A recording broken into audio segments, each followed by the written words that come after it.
ಆಕಾಶವಾಣಿ 90 ದಶಕಗಳ ಪಯಣದಲ್ಲಿ ಸುದ್ದಿಯಾಗಿ, ಸಂಗೀತವಾಗಿ, ಸಾಹಿತ್ಯವಾಗಿ, ಸಂಸ್ಕೃತಿಯಾಗಿ ಜನಮನದೊಳಗೆ ಮನೆ ಮಾಡಿಕೊಂಡ ಹೆಸರು ಆಕಾಶವಾಣಿ.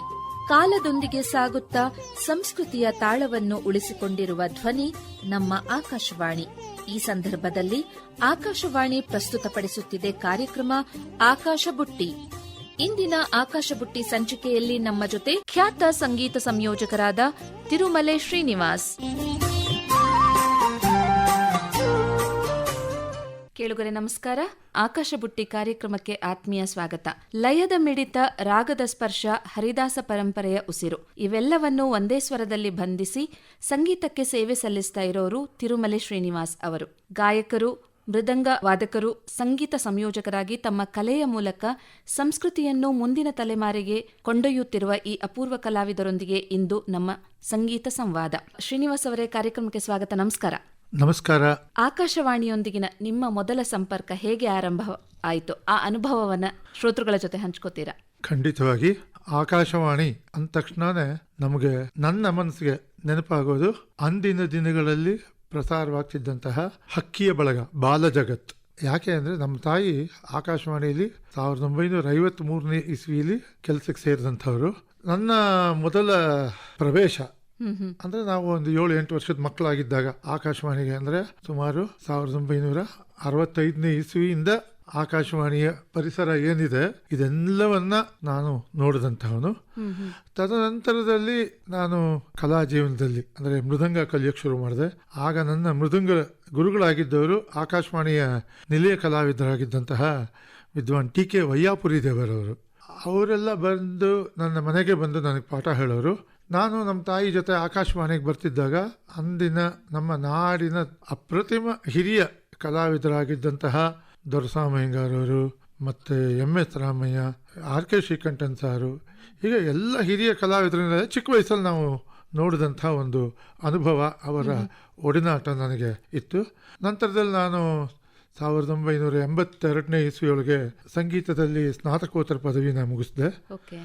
ಆವಾಗ ಮೊದಲನೇ ರ್ಯಾಂಕ್ನಲ್ಲಿ ಪಾಸ್ ಆದೆ ನಾನು ವೋಕಲ್ನಲ್ಲಿ. ಅಷ್ಟೊತ್ತಿಗಾಗಲೇ ನಾನು ಮೃದಂಗ ಸಾಕಷ್ಟು ಹಿರಿಯ ಕಲಾವಿದರಿಗೆ ಮೃದಂಗ ಪಕ್ಕವಾದ್ಯವನ್ನು ನುಡಿಸ್ತಾ ಇದ್ದೆ.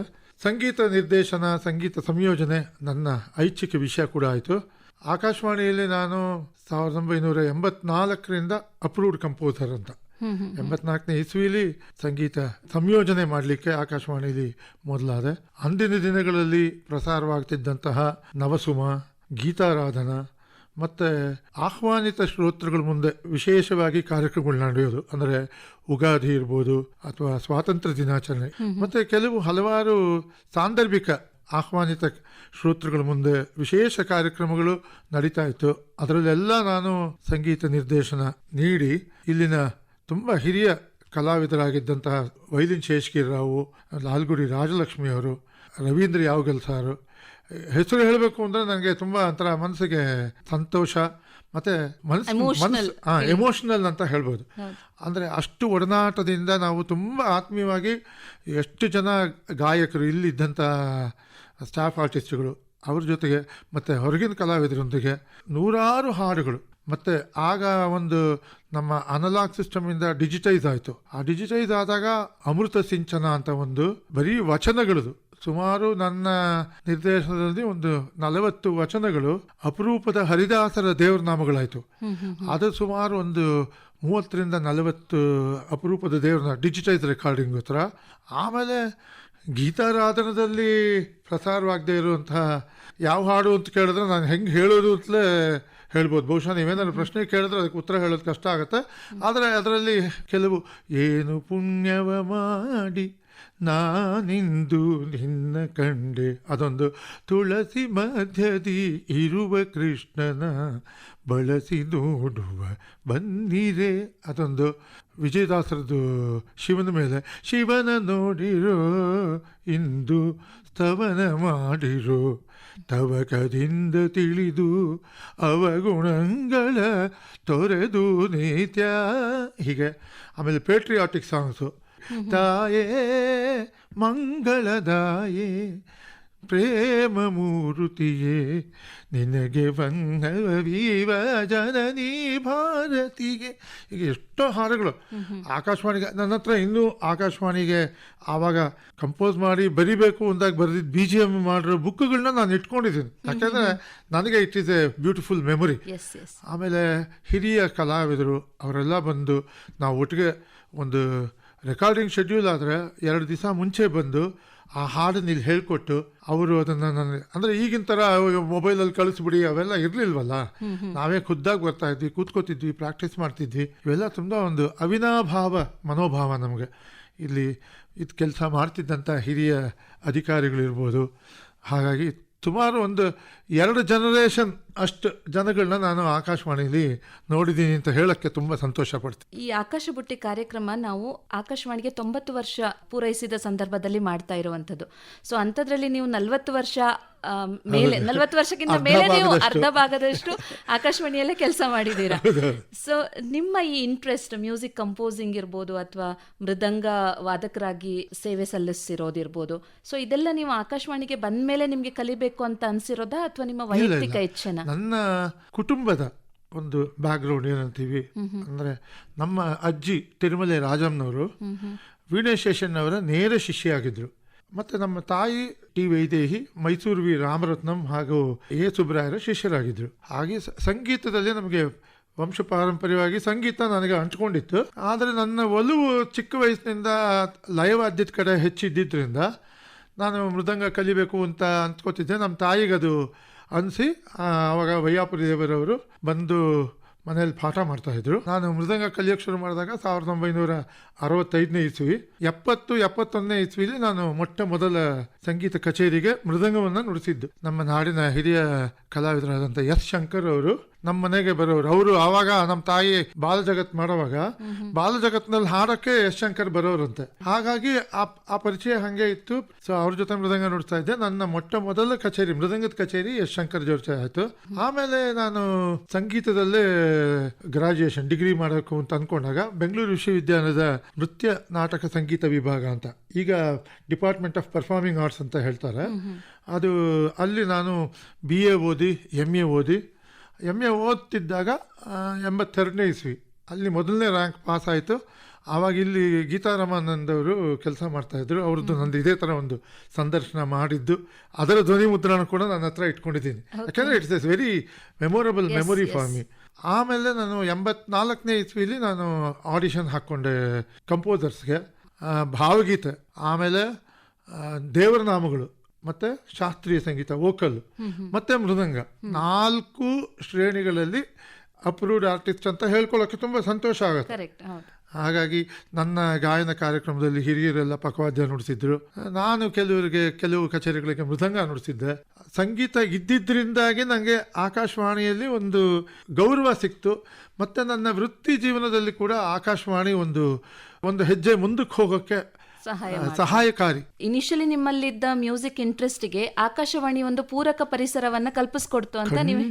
ಖಂಡಿತವಾಗಿ ಆಕಾಶವಾಣಿ ಬೆಂಗಳೂರು ಮಾತ್ರವೇ ಅಲ್ಲದೆ ಆಕಾಶವಾಣಿ ಕರ್ನಾಟಕದಲ್ಲಿ ಪ್ರಸಿದ್ಧ ಕೇಂದ್ರಗಳು ಯಾವ್ಯಾವ್ದಿದೆ, ಮೈಸೂರು, ಮಂಗಳೂರು, ಹಾಸನ, ಹೊಸಪೇಟೆ, ಚಿತ್ರದುರ್ಗ, ಧಾರವಾಡದಲ್ಲಿ ಒಂದು 50 ವರ್ಷದ ಸಂಭ್ರಮನೋ ಏನೋ ಆಯಿತು.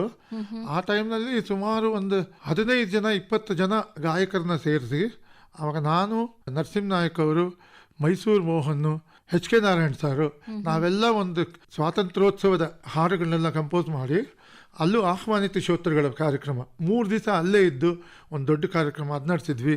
ಆ ಆಕಾಶವಾಣಿಯಲ್ಲಿ ಬಾ ಸಖಿ ಬೃಂದಾವನಕ್ಕೆ, ಅದು ಪೂತಿ ನರಸಿಂಹಾಚಾರ್ಯ ರಚನೆ. ಇವೆಲ್ಲ ಆಕಾಶವಾಣಿಗೆ ಮಾಡಿರುವಂಥ ಹಾಡುಗಳು. ವಚನಗಳು, ಹುಟ್ಟಿದೆ ಶ್ರೀ ಗುರುವಿನ ಹಸ್ತದಲ್ಲಿ. ಈಗಿನ ಹಲವಾರು ಮಕ್ಕಳಿಗೆ, ನನ್ನ ವಿದ್ಯಾರ್ಥಿಗಳಿಗೆ ಇವತ್ತಿಗೂ ಹಾಡುಗಳನ್ನೆಲ್ಲ ಪಾಠ ಹೇಳ್ಕೊಡ್ತಾ ಇದ್ದೀನಿ. ಯಾಕೆಂದರೆ ಮಾಡಿದಂಥ ರಚನೆ ಅದು ಜೀವಂತವಾಗಿರಬೇಕು ಅನ್ನೋ ಮೂಲ ಉದ್ದೇಶ. ಸರ್, ಈಗ ಹೇಳಿದ್ರೆ ನೀವು ಆಕಾಶವಾಣಿಗಾಗಿ ಹಲವಾರು ಕೃತಿಗಳಿಗೆ ಸಂಗೀತ ಸಂಯೋಜನೆ ಮಾಡಿದ್ದೀರಾ, ಕಂಪೋಸ್ ಮಾಡಿದ್ದೀರಾ ಅಂತ ಹೇಳಿ ನಿಮಗೆ ಬುಕ್ ನೋಡಿದ ತಕ್ಷಣ ನೆನಪಾಗತ್ತೆ ಅಂತ ಹೇಳ್ತಿದ್ದೀರಾ. ನಿಮ್ಮ ಇದರಲ್ಲಿ ಅನುಭವದಲ್ಲಿ ನೀವು ಬೇರೆ ಮಾಧ್ಯಮಗಳಿಗೂ ಕೂಡ ಸಂಗೀತ ನೀಡಿರೋದು ನೋಡಿದ್ದೀನಿ. ಸೊ ರೇಡಿಯೋ ಮಾಧ್ಯಮಕ್ಕೆ ಕಾರ್ಯಕ್ರಮಕ್ಕಾಗಿ ಮತ್ತು ಬೇರೆ ಮಾಧ್ಯಮಗಳಿಗಾಗಿ ಸಂಗೀತ ನೀಡುವಾಗ ಏನ್ ವ್ಯತ್ಯಾಸ ಕಾಣ್ತಿದೆ ನಿಮ್ಗೆ? ತುಂಬ ತುಂಬ ತುಂಬ ಬಹಳವಾದ ವ್ಯತ್ಯಾಸ ಇದೆ. ಅಂದ್ರೆ ಈಗಿನ ಒಂದು ಪರಿಸರದಲ್ಲಿ ನಿಮ್ಮ ಆಡಿಯೋ ರೆಕಾರ್ಡಿಂಗ್ ಸಿಸ್ಟಮ್ ಇವಾಗೆಲ್ಲ ಏನಾಗಿದೆ, ಡಿಜಿಟೈಸ್ ಬಂದಿದ್ದಾರೆ. ಯಾರು ಯಾವ ಹಾಡು ಹಾಡೋರು ಮಾತ್ರ ಅವ್ರ ಟೈಮ್ನಲ್ಲಿ ಬಂದು ಹಾಡ್ಬಿಟ್ಟು ಹೋಗ್ತಾರೆ. ನುಡಿಸೋರು ಇನ್ನೊಬ್ರು ಇನ್ನೊಂದು ದಿವಸ ಬಂದು ಅದಕ್ಕೆ ಕೊಳಲು ನುಡಿಸ್ಬೋದು, ತಬಲಾ ನುಡಿಸ್ಬೋದು. ಕಲೆಕ್ಟಿವ್ ಒಂದು ಔಟ್ಪುಟ್ ಅನ್ನೋದು ಈಗ ಸ್ವಲ್ಪ ಅದು ವಿರಳ ಆಗೋಗಿದೆ. ಆಕಾಶವಾಣಿಯಲ್ಲಿ ನಮ್ಗೆ ಹಂಗೆ ಅನಿಸ್ತಾ ಇರಲಿಲ್ಲ. ಯಾಕೆಂದರೆ ಎಲ್ಲರೂ ಒಟ್ಟಿಗೆ ಕೂತ್ಕೋತಿದ್ವಿ. ವಾದ್ಯಗಾರರಿಗೆ ಹಾಡಿನ ಪರಿಕಲ್ಪನೆ ಇರೋದು. ಪಲ್ಲವಿ ಆಗಲಿ, ಚರಣ ಆಗಲಿ, ಏನು ಬರ್ತಾ ಇದೆ ಅಥವಾ ನಾವು ಬ್ಯಾಕ್ಗ್ರೌಂಡ್ ಮ್ಯೂಸಿಕ್ ಏನು ಕೊಡ್ತೀವಿ ಅದರದ್ದು ಡೂಸ್ ಆ್ಯಂಡ್ ಡೋಂಟ್ಸ್ ಅಂತ, ಅಂದರೆ ಅದು ಹೆಂಗೆ ಬರುತ್ತೆ. ಅಕಸ್ಮಾತ್ ಅದು ಒಟ್ಟಾರೆ ನಾವು ಕೇಳಿದಾಗ ಅಯ್ಯೋ ಇದು ಚೆನ್ನಾಗಿದೆ, ಇದು ಇನ್ನೊಂದು ಸತಿ ಬರಲಿ ಅಂತ ಹೇಳೋ ಅಷ್ಟು ಅಭಿಪ್ರಾಯಗಳು ಆಕಾಶವಾಣಿಲೇ ಸಾಧ್ಯ. ಅದು ಯಾಕಂದರೆ ಕ್ರಿಯೇಟಿವ್ ಮ್ಯೂಸಿಕ್ಗೆ it was a wonderful atmosphere and to collective ideas. ಇನ್ನು ಯಾರೋ ಹೇಳಿದಾಗ ಸರ್ ಚಾಮಿ ಸರ್ ಇದು ಇನ್ನೊಂದು ಸತಿ ಹಿಂಗೆ ಮಾಡುವ ಅಂತ ನಮಗೆ ಹೇಳೋ ಅಷ್ಟು ಲಿಬರ್ಟಿ ಪಾಪ ಹಿರಿಯ ಕಲಾವಿದರಿಗೂ ಇತ್ತು. ಹಾಡೋರಿಗೆ ಸ್ವಲ್ಪ ಆಗ ಕೂತು ಅಲರ್ಟ್ನೆಸ್ ಅಂತ ಏನು ಹೇಳ್ತೀವಲ್ವಾ, ಅವ್ರಿಗೂ ಅದು ಅಕಸ್ಮಾತ್ ಇಲ್ಲಿ ನಾನು ತಪ್ಪಬಾರ್ದು, ಇಲ್ಲಿ ನಾನು ಹಾಡಿದ್ರೆ ಇನ್ನೊಂದು ಸತಿ ಮಾಡಬೇಕಾಗತ್ತೆ ಅನ್ನೋ ಅಷ್ಟು ಒಂದು ಎಚ್ಚರಿಕೆ ಇರೋದು. ಇಲ್ಲಿ ಒಳಗಿನ ಒಂದು ವಾತಾವರಣನೇ ಬೇರೆ. ಸ್ಟುಡಿಯೋಗಳಲ್ಲಿ ಏನಾಗುತ್ತೆ, ರಿಲ್ಯಾಕ್ಸ್ಡ್ ಮನೋಭಾವ ಹೆಂಗಿರುತ್ತೆ, ಅಯ್ಯೋ ಪರವಾಗಿಲ್ಲ ತಪ್ಪಿದ್ರು ಇನ್ನೊಂದು ಸತಿ ಮಾಡಿಬಿಡ್ಬೋದು ಅನ್ನೋಷ್ಟು ವಿರಳತೆ ಅಲ್ಲಿ ಜಾಸ್ತಿ ಇರುತ್ತೆ. ಇಲ್ಲಿ ವಿರಳತೆಗಿಂತ ಹೆಚ್ಚಾಗಿ ತನ್ಮಯತೆ ಜಾಸ್ತಿ ಇಲ್ಲಿ. ಅದಿರ್ಲೇಬೇಕು ಅಲ್ವಾ? ಹೌದು ಹೌದು. ನಿಮ್ಮ ಸಂಗೀತ ಬಳಗದಲ್ಲಿ ಅಥವಾ ಮಿತ್ರವರ್ಗದಲ್ಲಿ ನೀವು ಚಾಮಿ ಸರ್ ಅಂತಾನೆ ಚಿರಪರಿಚಿತ. ಶ್ರೀನಿವಾಸ ಅಂದ್ರೆ ಮೋಸ್ಟ್ಲಿ ಕೆಲವೊಬ್ಬರಿಗೆ ತಕ್ಷಣಕ್ಕೆ ಹೊಳಿಲಿಕ್ಕಿಲ್ಲ. ಸೊ ಇದ್ರ ಹಿನ್ನೆಲೆ ಏನು? ಯಾಕೆ ನಿಮ್ಗೆ ಎಲ್ಲರೂ ಚಾಮಿ ಸರ್ ಅಂತ ಕರೀತಾರೆ? ಅದು ಶ್ರೀನಿವಾಸ್ ಅಂದ ತಕ್ಷಣ ನಮ್ಮ ಸಂಗೀತ ದೇಶದಲ್ಲಿ ರೆಕಾರ್ಡಿಂಗ್ ಫೀಲ್ಡಲ್ಲಿ BV ಶ್ರೀನಿವಾಸ್ ಅಂತ ಒಬ್ರು ಇದ್ದಾರೆ, ಗಿಟಾರ್ ಶ್ರೀನಿವಾಸ್ ಇದ್ದಾರೆ, ಸಿತಾರ್ ಶ್ರೀನಿವಾಸ್ ಅಂತಿದ್ದಾರೆ. ಶ್ರೀನಿವಾಸ್ ಅಂದರೆ ಯಾವ ಶ್ರೀನಿವಾಸ್ ಅಂತ ಆಗೋಗುತ್ತೆ. ಸೊ ತಿರುಮಲ ಶ್ರೀನಿವಾಸ್ ಅಂದರೆ ನಾನೊಂದು ಗೊತ್ತಾಗುತ್ತೆ. ಚಿಕ್ಕ ವಯಸ್ಸಿನಿಂದ ನನಗೆ ನಮ್ಮ ಮನೆಯಲ್ಲಿ ನಮ್ಮ ಸೋದರ ಸಂಬಂಧದಲ್ಲಿ 3 ಜನ ಶ್ರೀನಿವಾಸಗಳಾಗ್ಬಿಟ್ವಿ. ಶ್ರೀನಿವಾಸ್ ಅಂತ ಹೆಂಗೆ ಕರೆಯೋದು? ಇದು ನಾನು ಪುಟ್ಟ ಮಗು ಅಲ್ವಾ, ನಮ್ಮ ಮನೇಲಿ ಪುಟ್ಟವನಾಗಿದ್ದಾಗ ಪುಟ್ಟಸ್ವಾಮಿ ಆ ಸ್ವಾಮಿ ಹೋಗಿ ಕಲೋಕ್ವಿಯಲ್ ಚಾಮಿ ಆಗೋಯ್ತದು. ಕೊನೆಗೆ ನಮ್ಮ ಮನೇಲಿ ಏನಾಯ್ತು ಅಂದರೆ ಯಾರು ಶ್ರೀನಿವಾಸಗಳು ಶ್ರೀನಿವಾಸನಾಗ ಉಳ್ಕೊಳ್ಳೇ ಇಲ್ಲ. ಒಬ್ಬ ಚೀನಿ ಆದ, ಒಬ್ಬ ಪಾಪಣ್ಣ ಆದ, ನಾನು ಚಾಮಿ ಆದ. ಸಂಗೀತ ಕ್ಷೇತ್ರದಲ್ಲಿ ಈಸಿಯಾಗಿ ಚಾಮಿ ಸರ್, ಚಾಮಿ ಅಂದ್ಬಿಟ್ರೆ ಇಟ್ ಬಿಕಮ್ಸ್ ಎ ಐಡೆಂಟಿಟಿ ಅಷ್ಟೇ. ಓಕೆ ಚಾಮಿ ಸರ್, ಈಗ ಆರ್ ಕೆ ಶ್ರೀಕಂಠನ್ ಅವ್ರ ಜೊತೆ ಮತ್ತೆ ದೊರೆಸ್ವಾಮಿ ಅಯ್ಯಂಗಾರ್ ಅವ್ರ ಜೊತೆ ಅಂದ್ರೆ ಮಹಾನ್ ದಿಗ್ಗಜರ ಜೊತೆ ನೀವು ಕೆಲಸ ಮಾಡಿದ ಅನುಭವ ಹೇಗಿತ್ತು? To name a few, you have worked with many. So ನಾವು ಅವ್ರ ಜೊತೆಗೆ 100 ಕಾರ್ಯಕ್ರಮಗಳು. ಹೇಳಬೇಕು ಅಂದರೆ 15 ದಿವಸಕ್ಕೆ ಒಂದ್ಸತಿ ನಾನು ಶ್ರೀಕಂಠನ್ ಸರ್ ಮನೆಯಲ್ಲೇ ಇರ್ತಾ ಇದ್ದೆ. ಚಾಮು ಅಂತ ಕರೆಯೋರನ್ನ. ಇನ್ನು ದೊರೆಸ್ವಾಮಿ ಅಯ್ಯಂಗಾರ್ ವಿಷಯ ಹೇಳ್ಬೇಕಾದ್ರೆ ಅವರು ಇಲ್ಲಿ ಸ್ಟಾಫ್ ಆರ್ಟಿಸ್ಟ್ ಆಗಿದ್ದಾಗ ಚಿಕ್ಕ ಮಗುವಿಂದ ನೋಡಿದವರು. ದೊರೆಸ್ವಾಮಿ ಅಯ್ಯಂಗಾರ್ ಅವ್ರಿಗೆ ಸಂಗೀತ ವಿಭೂಷಣ ಬಂತಲ್ವಾ, ಆಗ ಮೊಟ್ಟ ಮೊದಲ ಬಾರಿಗೆ ಅವರ ಕಚೇರಿಗೆ ಅವರಿಗೆ ಸನ್ಮಾನ ಮಾಡಿದಾಗ ಅವ್ರ ಜೊತೆ ಮೃದಂಗ ನುಡಿಸಿದ್ದೆ. ಪೂತಿ ನರಸಿಂಹಾಚಾರ್ಯರ ರಚನೆಗಳನ್ನು ತುಂಬ ಸ್ವರಸಪಡಿಸಿ ಹಾಡಿಸಿದವರು. ತುಂಬ ಪ್ರಸಿದ್ಧವಾದಂತಹ ಆ ದೀಪಲಕ್ಷ್ಮಿ ಪೂತಿ ನರಸಿಂಹಾಚಾರ್ಯ ಚಿಕ್ಕದಾಗೆಲ್ಲ ನಾನು ತುಂಬ ಹುಡುಗ, ಎಲ್ಲೋ ಮರಿ ಆ ಹಾಡು ಹಾಡೋ ಅನ್ನೋರು. ಆ ಹಾಡು ಜ್ಞಾಪಿಸ್ಕೊತೀನಿ. ಆರೇ ಮೋಹನ ಇವನಾರೆ ಮೋಹನ ಸೆರೆಮನೆಯನು ತೆರೆದವ ನರಕ ಭಯವ ಕಳೆದವ ಗರುಡನೇರಿ ಬರುವ ಧೀರ ಇವನಾರೆ ಮೋಹನ. ಇದೆಲ್ಲ ದೊರೆಸ್ವಾಮಿ ಅಯ್ಯಂಗಾರ್ ರಚನೆ. ನನ್ನ ಹತ್ರ ಇವತ್ತು ಕೂಡ ಆಕಾಶವಾಣಿ ಹಳೇ ಬಿಲ್ಡಿಂಗ್ ಇದೆಯಲ್ಲ, ಇವಾಗ ಅಡ್ಮಿನಿಸ್ಟ್ರೇಟಿವ್ ಬ್ಲಾಕು, ಸ್ಟುಡಿಯೋ ಅಲ್ಲಿದ್ದಾಗ ಅಲ್ಲಿ ಸ್ಟುಡಿಯೋ ಒಳಗೆ ನಿಂತ್ಕೊಂಡು ತೆಗೆಸ್ಕೊಂಡ್ರು ಫೋಟೋ. ನಾನು ಬಹುಶಃ 5ನೇ ಕ್ಲಾಸು 6ನೇ ಕ್ಲಾಸಲ್ಲೋ ಇದ್ದಾಗ ತೆಗೆದಂಥ ಫೋಟೋ.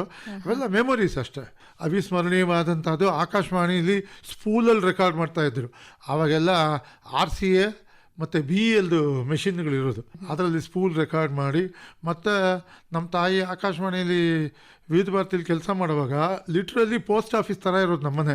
ಅಮ್ಮ ಲಿಸ್ನರ್ಸ್ ರಿಕ್ವೆಸ್ಟ್ ಅಂತ, ಅಂದರೆ ವಾರದಲ್ಲಿ 2 ದಿವಸ ಶ್ರೋತೃಗಳ ಮೆಚ್ಚುಗೆಯ ಚಿತ್ರಗೀತೆಗಳು ಒಂದು ಬರೋದು. ಸೊ ಅಮ್ಮ ಏನು ಮಾಡೋರು, ಇನ್ಲೈನ್ ಲೆಟ್ರು, ಪೋಸ್ಟ್ ಕಾರ್ಡು. ಇವಾಗ ಯಾವುದೋ ಒಂದು ವಸಂತ ಗೀತ ಹಾಡು ಅಂದರೆ ಅದಕ್ಕೆ ಬಂದಿರೋದು ಒಂದು 40 ಇನ್ಲೈನ್ ಲೆಟ್ರ್ಗಳಿರೋದು. ಅದನ್ನೆಲ್ಲ ಹಿಂಗೆ ತೋರಿಸಿ ಪಾಪ ಯಾರು ಬರೆದಿದ್ದಾರೆ. ಆಗಿನ ಕಾಲದಲ್ಲಿ ರೇಡಿಯೋಲಿ ನನ್ನ ಹೆಸರು ಬರುತ್ತೆ ಅಂದರೆ ಪಾಪ ರೇಡಿಯೋಲಿ ಹಿಂಗೆ ಕಿವಿ ಇಟ್ಕೊಂಡು ಕೂತಿರೋರು ಅಂತ.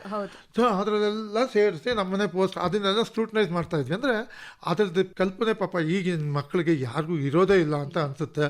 ಶ್ರೀನಿವಾಸ್ ಸರ್, ನಿಮ್ಮ ಸಂಗೀತ ಪಯಣವನ್ನ ಮುಂದಿನ ವಾರ ಮತ್ತೆ ಮೆಲುಕು ಹಾಕೋಣ. ಕಾರ್ಯಕ್ರಮದಲ್ಲಿ ಭಾಗವಹಿಸಿದ ತಮಗೆ ಧನ್ಯವಾದಗಳು. ನಮಸ್ಕಾರ. ತುಂಬ ಸಂತೋಷ. ಹೃದಯಪೂರ್ವಕ ಧನ್ಯವಾದಗಳು.